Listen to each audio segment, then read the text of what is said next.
Isso. Eu quero conversar com você, dentro do tema que está proposto, a escalabilidade. Eu quero apresentar um estudo de caso, que é muito comum hoje, quando nós vamos passar um conhecimento, termos um estudo de caso em cima de um personagem, em cima de alguém que já viveu e já realizou dentro daquela área que nós queremos falar. Eu vou me permitir fazer a leitura do texto bíblico posteriormente a essa história que eu quero contar desse empresário Peter Simon e falar um pouquinho sobre a lei da escalabilidade, como ele encontrou com essa verdade, com esse princípio, e como encontrar com esse princípio, com essa verdade, mudou completamente o paradigma, mudou completamente a percepção de negócios deste homem, né? Peter Simon é um empresário judeu. Eu estou pegando o jeito aqui.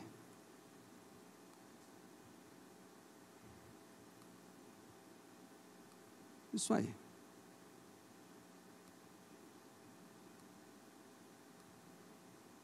Quem foi Peter Simon? Deixa eu falar um pouquinho sobre a vida dele, aí eu vou contar a história. Um empresário judeu que iniciou um pequeno negócio que veio a se tornar global. Bom, como a maioria de nós, ou boa parte dos que aqui estão, Peter Simon começou um pequeno negócio dentro da sua região, né, dentro da sua comunidade, um pequeno negócio, e esse negócio começou a caminhar muito bem, e chegou a alcançar um certo êxito dentro da sua região de trabalho, dentro da sua região de localização. E uma das coisas que pode acontecer conosco, quando estamos experimentando o sucesso, é nos fecharmos para um sucesso maior. Alguém já disse isso uma vez, que talvez a maior das armadilhas é o próprio sucesso. Porque quando estamos em meio a uma etapa, uma fase de êxito, nós tendemos a nos colocar numa zona de conforto, a pensarmos que já alcançamos tudo que tínhamos que alcançar e fechamos a nossa percepção para outras oportunidades maiores e até melhores. Você já esteve numa situação assim? Onde você está num emprego que parece que é confortável o suficiente, onde o rendimento parece ser o suficiente, e não dá muita vontade de fazer mais um curso, não dá muita vontade de se abrir para o mercado, para outras oportunidades. Se alguém faz um convite, a gente até, não de maneira grosseira, mas desprezamos, não nos interessamos. Peter Simon era um homem que havia iniciado um negócio e muito tenramente estava alcançando o resultado dentro da sua cidade, dentro da sua região, e ele estava aqui não percebendo, ele estava se fechando para melhores e maiores oportunidades. E pode ser que esse seja um momento na minha e na sua vida, e pode ser que já tenha sido um momento, e pode ser que venha acontecer um dia na sua vida. Então, se você tiver alguém do lado, você cutuca ele, se não tiver, você cutuca você mesmo e fala assim: não se prenda ao sucesso de hoje. Deus tem coisas maiores e melhores. E eu posso afirmar isso de forma muito bíblica. Aquilo que Deus tem para mim e para você, ainda não subiu no coração humano. Quem aí tem um coração humano? Ainda não subiu no nosso coração. O que Deus tem para nós, aquilo que está no coração de Deus, será perscrutado pelo Espírito Santo, e nós teremos um encontro com uma visão que é muito maior do que aquilo que nós estamos experimentando hoje. Amém? Mas entender isso em meio ao sucesso é mais difícil. Quando estamos num período de fracasso, de luta, de dificuldade, nós abrimos a nossa percepção e dizemos: Deus, o que o Senhor tem para mim? Qual porta que é a porta que eu devo entrar? Mas quando as coisas estão bem, as contas estão pagas, o dinheiro está na conta corrente, está bonitinho, tudo redondinho, nós pensamos: aqui é o meu lugar. Isso aconteceu com o povo de Israel. Determinada feita, Deus disse para Moisés: diga ao povo que marche, o que eu tenho para vocês está adiante, não é aqui, o lugar do descanso é mais à frente. E eu creio que Deus quer, nessa noite, falar comigo, com você, acerca disso, das coisas maiores que Deus tem para nós. Nós estamos vivendo um momento político no país, E você sabe que o melhor conselho que eu posso te dar para votar, além do óbvio que é orar para, isso é óbvio para mim e para você, que temos comunhão com Deus, devemos buscar a orientação de Deus. Mas uma coisa que vai além disso ainda poderia ser, Deus tem o melhor para nós. Eu não posso votar em qualquer um, eu não posso eleger qualquer um, eu tenho que eleger alguém que, como Deus, deseja o melhor para a nossa nação. Nós nos acomodamos, isso é assim em qualquer lugar, em qualquer casa, em qualquer família. O lugar mais confortável da casa é aonde? O sofá da sala. Que delícia, controle, dá para você mudar o canal sem precisar levantar. Nem todos gostam de ir para a cozinha. Cozinha representa trabalho, né? A sala é de estar, a cozinha é para trabalhar. E nós podemos estar como esse empresário, gozando de um tempo de sucesso e pensando que ali é o ponto que Deus quer que nós estejamos. Mas eu estou aqui para dizer para você, para mim, para nós, para a igreja brasileira, Deus tem um lugar de descanso e é além, é adiante. Esse homem, Peter Simon, ele estava gozando desse tempo de êxito.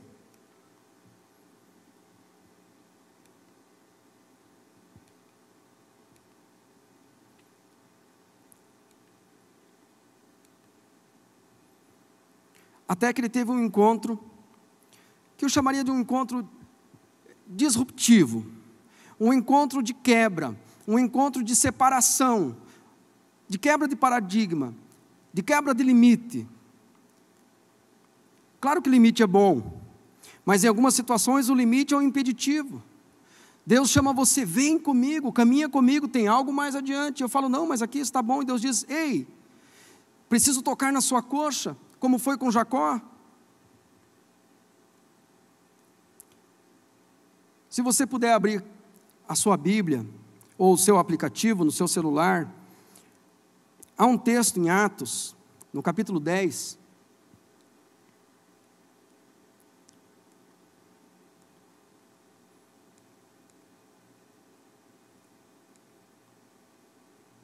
do versículo 9 ao 15, eu sei que boa parte dos irmãos já conhecem esse texto, mas eu quero ler uma outra vez, para que a nossa mente esteja fundamentada na palavra do Senhor. Diz aqui no título desse trecho, a visão de Pedro. No dia seguinte, por volta do meio-dia, enquanto eles viajavam e se aproximavam da cidade, Pedro subiu a um terraço para orar. Diga assim comigo, orar. Tendo fome, queria comer. Enquanto a refeição estava sendo preparada, caiu em êxtase, viu o céu aberto, e algo semelhante a um grande lençol, que descia à terra, preso pelas quatro pontas, contendo toda espécie de quadrúpedes, bem como répteis da terra e aves do céu. Então, uma voz lhe disse, levanta-te, Pedro, mata e come. Mas Pedro respondeu, de modo nenhum, Senhor, jamais comi alguma coisa impura ou imunda. A voz falou segunda vez, não chame impuro ao que Deus purificou. Ainda ao final do versículo 13, levante-se, Pedro, mata e come. Diga para a pessoa que está ao seu lado, levanta, mata e come. Eu tenho certeza que muitos de nós já passamos por uma situação parecida com essa de Pedro, mas de forma natural, não espiritual como a que ele teve. Você já foi dormir com fome? Já foi? Aí o sonho daquela noite tem a ver com o quê? Comida. Só que você come e não sacia, né? Porque é só um sonho, né? E aí quando você acorda pela manhã, você quer tomar um café da manhã bem servido, bem abençoado. Pedro estava num momento semelhante ao nosso, ele estava esperando alguém preparar uma comida. Mas o que tem isso a ver com o Peter Simon? Diga assim, Simão Pedro. Peter Simon nada mais é e nada menos é do que Simão Pedro. Mas eu brinquei com esse nome para chamar a sua atenção. Talvez se eu dissesse um tal de Simão Pedro, a gente já conhece tanto de Pedro, né?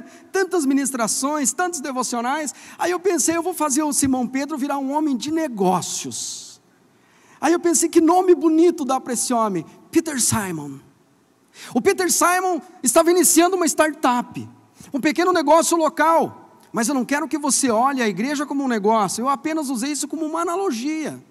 Pedro estava iniciando uma obra para o Senhor na sua região, na sua geolocalização, e ele estava indo muito bem, amém? Ele estava certo dia pregando, e olha só que bagatela, 3.000 se converteram. Amados, não dá para dizer que é uma igreja que ia muito bem? E se fôssemos usar de forma análoga, dizer que era um negócio que estava indo muito bem, estaríamos certo, né? Você imagina começar um negócio hoje, passado algumas semanas, você tem 3.000 clientes. Isso é bom ou é ótimo? É excelente, é sensacional. E aí, esse sucesso pode se tornar para mim e para você uma prisão, uma armadilha. Deus estava naquele sonho, trazendo a Pedro uma visão. Deus estava trazendo para Pedro uma percepção de que o bom é inimigo do melhor. Então Pedro sobe a um lugar para orar, e ele fala: Deus, o que o Senhor tem para nós nessas eleições? O que o Senhor tem para nós, para a nossa igreja? O que o Senhor tem para nós, o que o Senhor tem para mim no meu casamento, o que o Senhor tem para nós, o que o Senhor tem para mim na minha família. Ele estava bem, ele estava feliz, a igreja estava crescendo, mas ele não havia deixado de lado a comunhão dele com Deus, e ele foi orar. E orando Deus falou, e clamando Deus respondeu. Eu acho interessante pensar que foi quando ele dormiu, ou caiu em êxtase. Algumas traduções dizem que ele pegou no sono, e Deus falou com ele num sonho. Lembra que Deus fez uma grande obra na vida de Adão, quando Adão estava fazendo o quê? Dormindo. Fez Deus ele ter pesado sono, abriu-lhe o lado, tirou uma das costelas, e fez a ele a mulher, e deu ao homem. Algumas vezes nós precisamos baixar a nossa euforia. Nós temos que baixar o nosso, no bom sentido, baixar o ânimo. Dizer, ei, todo esse sucesso não significa que eu já estou no centro da vontade de Deus. Então eu vou orar. Então eu vou ter comunhão com o meu Pai. E eu vou perguntar ao meu Pai como as coisas estão. E Deus fala com Pedro. Interessantemente, Deus fala com Pedro justamente num ponto que Pedro estava desprezando. Para quem conhece um pouquinho do fundo histórico dos judeus, sabe que um judeu jamais se alimentaria daquele animal que era impuro. Pedro, por ter essa cultura, essa raiz, esse plano de fundo religioso, esse era o hábito dele: eu não toco em coisa imunda. Só que junto com essa percepção do que era puro, do que era impuro, Pedro estava até então anunciando o evangelho somente para o seu povo, para a sua nação, e estava tendo grande êxito, 3.000 numa pregação. Vamos imaginar que nos dias fracos estava se convertendo 1.500. Hoje o culto foi meio fraco. Pedro, como é que foi? Hoje só 1.500 aceitaram a Jesus. E nós pedindo para Deus 10% já estava bom, né? 300 por culto, de almas sendo ganhas. Pedro estava indo muito bem. Mas naquela noite Deus dá um sonho para ele, e Deus traz uma quebra de paradigma. E coloca na mente de Pedro um pensamento de escalabilidade. Tem a ver com aquilo que pode ser multiplicado de forma exponencial, sem necessariamente aumentar a estrutura. A mesma pregação que Pedro podia fazer para 3.000, ele podia fazer para 6.000. A mesma mensagem que ele trazia para os judeus, ele podia trazer para os estrangeiros, os gentios, conforme queiram. E Deus estava dizendo: Pedro, ei, existe algo em você que está te impedindo de avançar. Deixa eu te mostrar algo. Eu já purifiquei. Há muitos de nós, irmãos, que tem medo do sucesso, do êxito, tem medo de avançar, de progredir, de obter maior resultado financeiro. Há muitos de nós, às vezes até por causa de uma incompreensão bíblica de alguns textos, que temos medo de ser tentados naquilo. E Deus está dizendo para Pedro: ei Pedro, fica comigo, porque comigo eu posso te levar a coisas maiores ainda. E você não precisa temer cair, porque se cair, eu te colocarei de pé. Aquele que eu sustento, aquele que está na minha mão, jamais se perderá. Às vezes Deus traz para nós oportunidades, projetos, sonhos, visões. E nós pensamos: será que é para nós? Eu já estou tão bem aqui, será que eu tenho que ir para acolá?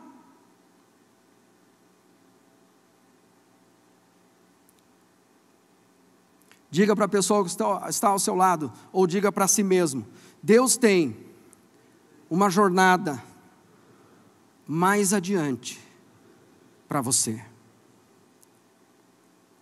Amados, algumas vezes é tão bom um certo sossego. Ah, minha empresa tem 10 funcionários, tem 100 funcionários, tem 300, está tão bom. Mas deixa eu dizer para alguém que não está bom. Para um daqueles 14 milhões de desempregados não está bom. O nosso negócio ainda não atingiu o ponto que deveria atingir. Consegue entender isso? Para mim está tão bom com essa uma dúzia de profissionais aqui trabalhando, está me produzindo uma vida boa, ou uma centena. Mas há uma multidão de pessoas que necessitam de. E parte da vitória deles, ouça-me, não está na mão dos governos dessa terra, está na mão do reino de Deus, através de mim, através de você, através da igreja de Jesus.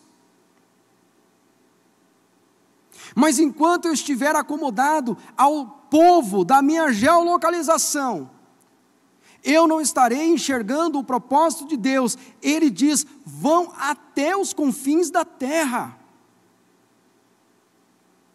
Há muito mais. Deus deseja muito mais, porque o muito mais de Deus alcançará muito mais pessoas, almas. Quando ele fala levanta, mata e come, o próprio Senhor nos apresenta 3 princípios, são ordens de Deus a Pedro, e essas 3 ordens desafiam Pedro a tomar uma posição, a tomar uma decisão, e agir dentro de um princípio. E o primeiro, levantar, tem a ver com se posicionar de uma maneira a enxergar melhor o ambiente. Você, na posição em que você está, você tem uma percepção desse lugar. Da posição que eu estou em pé, sobre uma plataforma, eu consigo enxergar todo o ambiente. Aquele que se coloca de pé, se coloca numa visão privilegiada. Deus está dizendo para Pedro: Pedro, o que eu tenho para você não é deitado, não é sentado, não é de cócoras. O que eu tenho para você é em pé. Põe-te em pé, enxergue ao longe.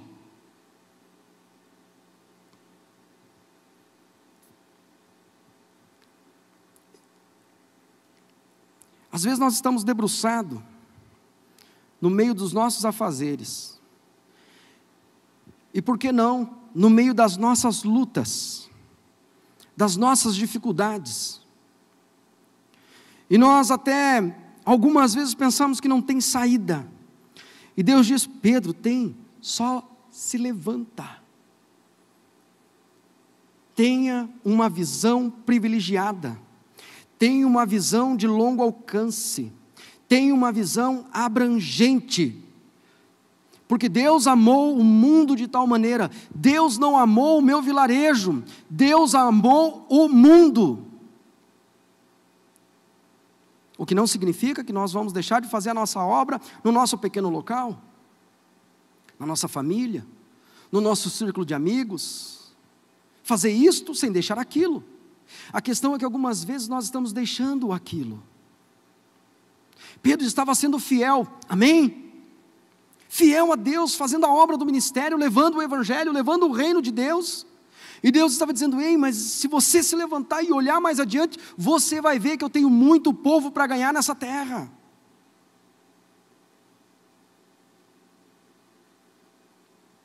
O desafio dessa orientação de Deus é: ei, tenha uma visão segundo o meu coração. Tenha uma visão assim como eu vejo o mundo e desejo salvá-lo completamente.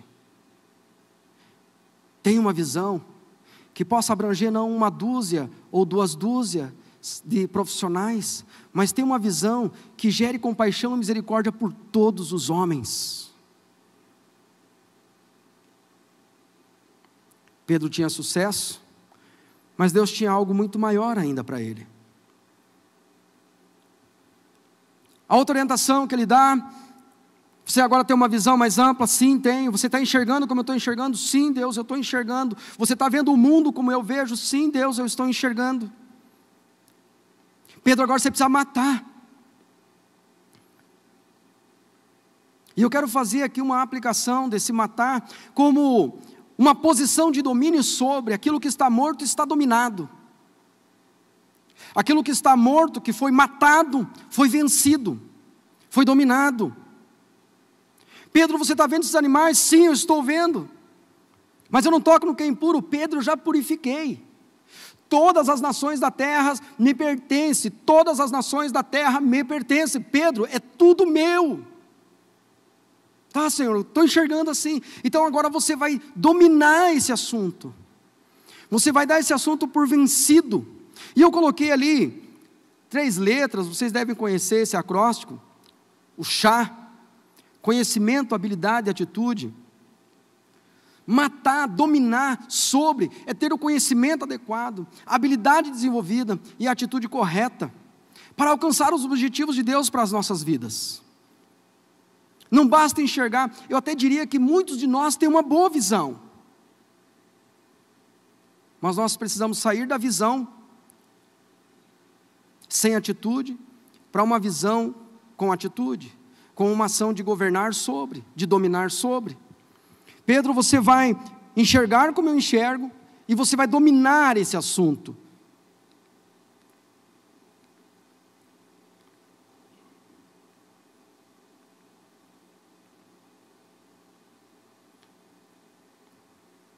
E em terceiro ponto ele diz: come. Levanta, enxergue, domine esse assunto, e agora você come. E comer aqui tem a ver com digerir, com digestão. Tem a ver com tornar aquele alimento que foi dominado, tornar ele uma porção que produza saúde, que produza nutrição, que seja distribuído no seu organismo de maneira tal que produza força.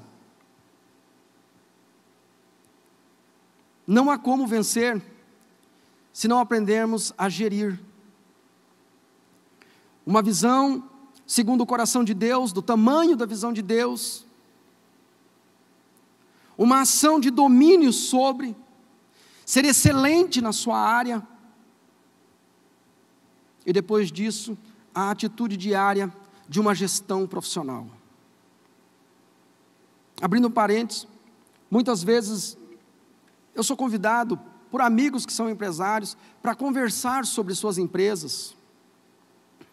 E todas as vezes, ou a maior parte das vezes que nós entramos no assunto financeiro, quase todos dizem assim: Deus o livre, isso não é comigo. Alguns até dizem assim: isso é com a patroa. Entendendo a figura da patroa, é a esposa, né? Isso é a patroa que vê. Deus me livre. Deus está dizendo para mim e para você: eu te dei uma visão. Eu estou pedindo que você se empenhe e aprenda a dominar este assunto. Mas eu também estou dizendo que você é responsável pela gestão diária de tudo que eu coloquei nas tuas mãos.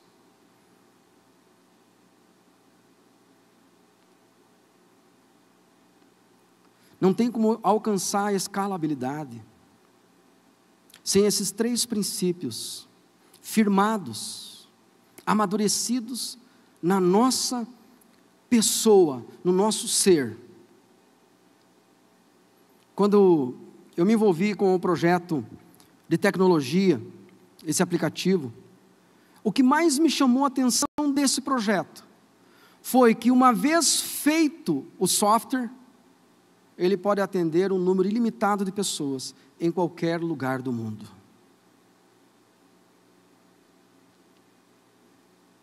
Eu falei, esse projeto é um projeto segundo o coração de Deus.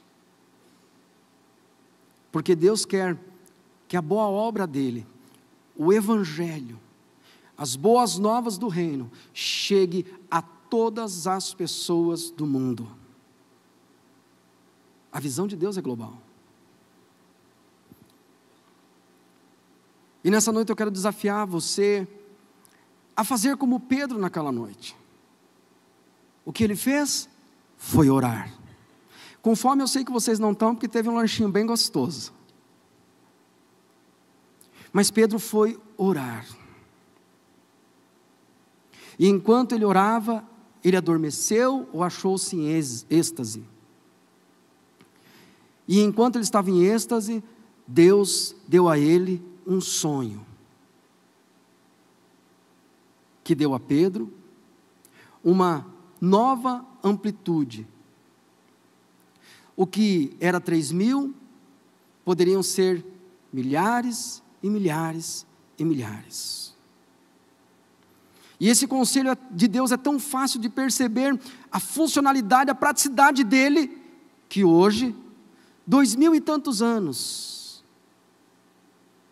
nós estamos falando de Pedro, como alguém que saiu da sua pequena região, para levar o Evangelho a todas as nações, do qual hoje nós somos testemunhas, de que ele alcançou esse grande sucesso. Talvez um dia, alguém fale de mim, fale de você, porque o Evangelho chegou até essa pessoa através de nós, porque o negócio, a empresa dessa pessoa rompeu, por causa de um conselho, de uma ação nossa. E talvez alguém dirá um dia, de cada um de nós, um dia ele veio aqui e mostrou para mim, que a visão de Deus era muito maior, que eu precisava dominar sobre a minha área, e fazer uma gestão profissional diariamente. Eu gosto de dizer que não há gestão profissional se não for diária. Se não é diariamente, não é gestão. Porque a gestão exige que a gente reflita, corrija caminhos, ações, atitudes, processos. E quando nós fazemos isso uma vez por semana, significa que 6 dias da semana se perderam nas ações provavelmente erradas, que poderiam ter sido corrigidas ao final de um dia. Cuidar do reino, cuidar da empresa, cuidar da família, se dá diariamente. Aí nós poderemos alcançar tudo o que Deus tem para as nossas vidas. Levanta-te, mata e come. Eu quero contar um breve testemunho. Eu acho que ainda tenho tempo, né, Pigato? Um breve testemunho de como eu fui parar na área educacional, especificamente dentro dessa empresa Faculdade Fael. Nós estávamos passando por um período muito difícil. Nessa época eu era pastor sênior de uma igreja dentro de um bairro, uma igreja pequena. Estávamos passando por muitas dificuldades financeiras, apertos que o próprio ministério te oferece, as dificuldades do dia a dia de uma pequena igreja. E eu havia tentado abrir um polo, uma franquia de faculdade, por 3 vezes. Muitos documentos, muitos processos, e nenhum deles vingaram. Mais ou menos no 3º ano, eu comecei a dedicar mais tempo no Instituto A.W. Westerfeld, fazendo os treinamentos que nós damos. Temos alguns treinamentos formatados, outros nós fazemos de acordo com a necessidade do cliente. E estamos vivendo, com certa ou com muita dificuldade, estamos vivendo. Um dia qualquer, uma tarde qualquer, uma sexta-feira, eu estava atendendo um amigo que iria fazer uma página, um site, para os nossos treinamentos. E em meio a essa conversa, essa apresentação, ele me mostrou um site que ele havia feito para uma faculdade. E quando ele mostrou o site, a página dessa faculdade, naquele exato momento, Deus disse ao meu ouvido: ligue para eles, pois você fará negócio com eles. Havia um ano que eu havia parado com esse processo de busca de parceria com faculdades. Era uma sexta-feira, por volta de 5h30 da tarde, 17h30. Eu fui até um colega que trabalha comigo até os dias de hoje, e eu disse para ele: procura na internet o telefone dessa empresa aqui. Rabisquei num pedacinho de papel. Nós vamos fazer negócio com eles. Ele ficou meio sem entender. Eu voltei para continuar a reunião com aquele menino. Esse colega ligou. Depois que esse irmão que fazia site foi embora do meu escritório, esse colega disse para mim: eu liguei lá, e segunda-feira pela manhã tem reunião com novos parceiros, novos franqueados. Num bolso eu tinha um escorpião, no outro eu tinha uma cascavel, mas se Deus disse que nós íamos fazer negócio, nós iríamos. E eu fui até essa reunião, numa segunda-feira pela manhã, cheio de dúvidas, medo não, mas dúvidas, né, para que lado aquilo iria, aquela conversa, quanto eu sairia dela devendo. Participamos da reunião, nos apresentaram como os novos franqueados, e eu não estou sabendo de nada ainda. Terminamos, trouxeram um contrato para nós no final da reunião, eu olhei e eu perguntei: escuta, quanto custa essa franquia? Ela falou: para vocês nada, nós estamos iniciando um trabalho e queremos pessoas que façam de todo o coração. Eu me lembro que nós saímos dessa reunião com um contrato em mãos, eu entrei no carro junto com esse colega e eu falei assim, a seguinte frase: ou eles são uns picaretas, ou Deus existe. Se passaram 4 anos, e eu digo para você, Deus existe. Deus tem uma visão sobre a sua vida. Deus tem um projeto, um propósito sobre a sua vida. E talvez você tente 1, 2, 3 portas. Numa outra passagem, os discípulos estavam orando, e Jesus entrou, depois da ressurreição, Jesus entrou na sala, mas as portas estavam trancadas. O que isto me ensina? Jesus não precisa de porta aberta, porque para Ele não existe obstáculos. Deus tem uma visão para a sua vida, Deus tem um propósito para a sua vida. Basta você, nessa noite, decidir-se, levantar-se, pôr-se de pé, na visão dEle, dizer: Deus, eis-me aqui, envia-me a mim. Que daqui a algum tempo, você estará testemunhando nesse altar, ou em um outro altar, em algum lugar, dizendo: Deus existe. Amém? Eu vou pedir para você se colocar de pé, por gentileza.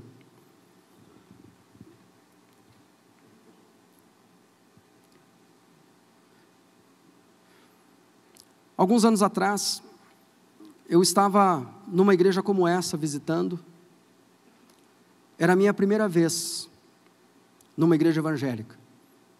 Talvez não seja a sua primeira vez. Mas eu estava lá, como você. E naquele glorioso dia, o pastor que estava ministrando, ele plantou uma semente. Ele disse para mim que a vida dele havia sido transformada a partir de uma simples oração. Eu era jovem, 17, 18 anos, uma família destruída. E quando ele disse que uma simples oração poderia mudar toda a minha vida, eu disse para mim mesmo: eu quero experimentar essa oração. Eu vou pedir para você fechar os seus olhos. Eu vou fazer um convite para você, assim como aquele pastor fez comigo naquele dia. Talvez você ainda não tenha tido um encontro com o Senhor Jesus. Talvez seja a sua primeira vez aqui. Talvez não. Mas eu quero te trazer uma reflexão e te desafiar. Será esta noite da oração que irá mudar para sempre a sua vida? Se dentro de você há uma inquietação, uma incerteza, dúvidas acerca da eternidade da sua alma, ou mesmo do seu futuro aqui na terra, eu quero dizer a você que uma simples oração te conectará para sempre com Deus. Deus fez assim simples para que todos pudessem acessar. E eu só preciso de um gesto seu para que possamos orar com você essa oração. Que você acene com uma de suas mãos aí da onde você está. Glória a Deus, amém. Glória a Deus, glória a Deus, eu vi a sua mão. Mais alguém? Talvez mais lá ao fundo, glória a Deus. O Senhor Deus quer fazer dessa noite a noite mais importante da sua vida. E Ele fez simples para que todos pudessem ter acesso. E eu quero tomar a liberdade de pedir para você dar um passo até aqui à frente. Nós queremos orar com você. Os irmãos aqui do ministério vão nos ajudar nesse processo. Nós queremos te dar um abraço e queremos orar com você, te conduzir numa oração, entregando a sua vida ao Senhor Jesus, dando a Deus a liberdade para fazer a transformação que Ele quer. E amado, Ele quer. Por isso Ele trouxe você nessa noite, aqui nesse lugar. Pode vir, venha com liberdade. Nós estamos na casa de Deus. Na casa de Deus. E tudo que nós precisamos é como um filho se colocar na presença dele e dizer: Pai, algumas coisas não estão bem. Há alguns sentimentos dentro de mim que eu não sei como resolver. Há algumas mágoas que eu não sei como perdoar. E Ele, como nosso Pai, nos acolhe e nos dá a força necessária para fazermos aquilo que é preciso, para romper com a velha visão e ser tomado pela nova visão de Deus. Ó Pai Celestial, eles estão aqui e eles são teus. Porque o Senhor no seu tempo providenciou um sacrifício perfeito. Pai, nós não estamos aqui porque nós somos bons. Nós estamos aqui porque o Senhor é bom. Em todo tempo o Senhor é bom. Pai, obrigado pelo privilégio que o Senhor me dá nessa noite de orar com eles. Assim como um dia alguém orou comigo e me trouxe para a vida. Oh, glorioso dia. Pai, eu quero orar com eles agora, porque eu sei que o Senhor ouve as orações e o Senhor as responde. Eu vou fazer uma oração e eu gostaria que todos que estão aqui na frente, e se alguém que está sentado ainda quer fazer essa oração, aí do seu lugar, não se sinta constrangido, faça com liberdade. Eu vou te conduzir,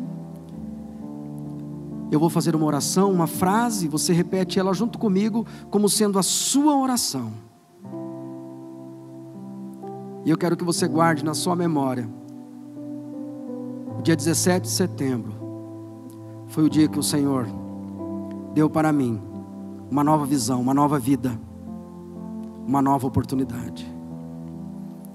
Diga assim comigo: Senhor Deus, Criador dos céus e da terra, eu creio que Jesus Cristo é o teu Filho.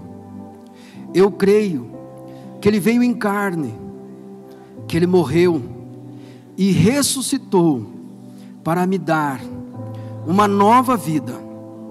Senhor Deus, nesta hora eu declaro que sou pecador. Nesta hora eu confesso diante de Ti todas as minhas culpas. Nesta hora, eu quebro toda aliança com Satanás e seus demônios. Senhor Jesus, eu te confesso como meu único Senhor e o meu Salvador. Espírito Santo, vem habitar em mim e me conduza na vontade do Pai, em nome de Jesus. Amém e amém. Que Deus te abençoe. Jamais esqueça esse dia.